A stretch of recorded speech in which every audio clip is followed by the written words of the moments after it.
Hey everyone, it's Cam Angel Dream Crafts, and I just wanted to come on and share with you the finished Shabby Chic tag that I made at my live class today. And in case you missed the live class, I'm going to put a link to that in the description box down below, so you can go over and check out the process of how I made this tag.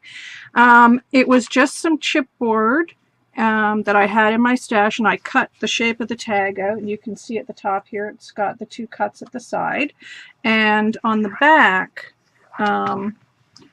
I just put down some paper I had in my stash, and then I used some of my dyed laces in all the soft pastel colors that I love, and I've made a little pocket here so I can tuck a little card in behind it, and I've used some washi tape that's kind of sparkly and a butterfly, and then you can see the laces here. This is some avocado dyed Chinese braid and avocado dyed laces here.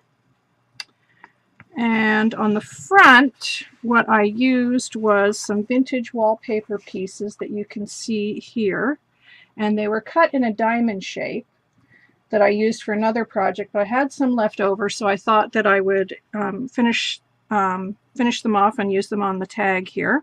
I also embossed some chipboard pieces from my stash, which is the fleur-de-lis, the crown, and the word magical. And you can see they're super sparkly, really pretty, and I used the Stampendous embossing powder for that.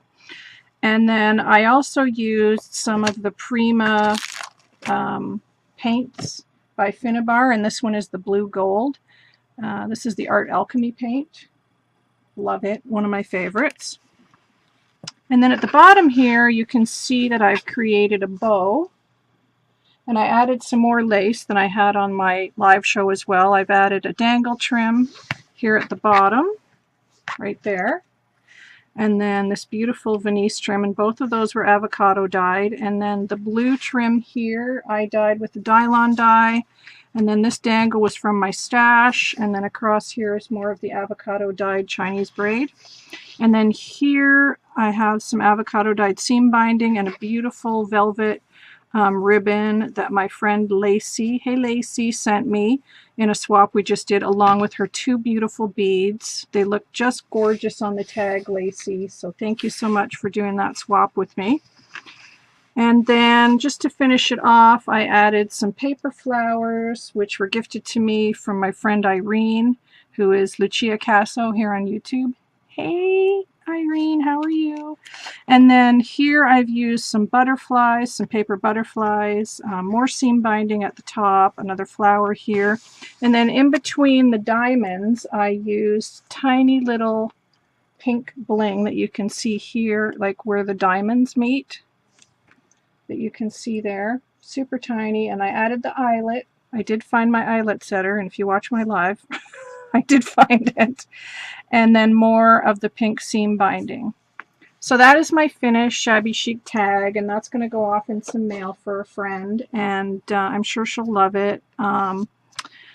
So let me know what you think, guys. I'm pretty pleased with how it turned out, and you know, it really shows you that you don't have to buy tags. You can just make them yourself like I did, and then I just snipped the corners, made a hole, and put an eyelet through it, and you've got a tag. So definitely recycling is good. You can use cereal boxes or anything like that, you know, so look at what you have before you buy, for sure. I love this vintage wallpaper that Siobhan sent me. It's so pretty. So and I have another project coming up with that soon, and I gave a peek at my live, which if you go and watch the live, you'll see a peek of the other project. So that'll be coming up in a few days on my channel. So that's it for now, guys. I will be back later. I hope you like the finished tag, and we'll talk to you soon. Bye!